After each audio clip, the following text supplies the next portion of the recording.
song. So, yun po. Ayan, we've been talking about Sir Jonathan O. And we have a question kay Sir Jonathan. Nasaan si Sir Jonathan, ang ating album producer? Sir Jonathan, come here. Hi, Sir Jonathan, we have a question here. Mamaya painumin kita. O yan, may question lang po kasi tinatanong na namin kanina si Ma lahat ng question about the album. Siyempre. Now it's our turn to ask you naman po, how is Ma... Palakpakan niyo naman po siya.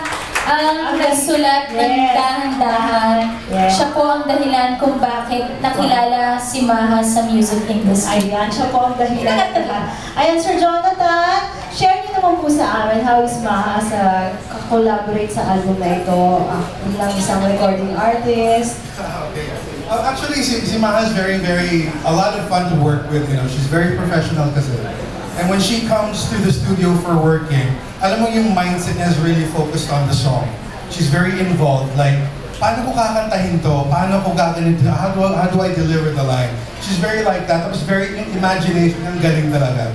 And I think that's the reason why she's a really good artist. Whether it's acting or singing or dancing, she really puts herself into the material. Alam mo yung ganun, nalulunod siya sa ginagawa niya.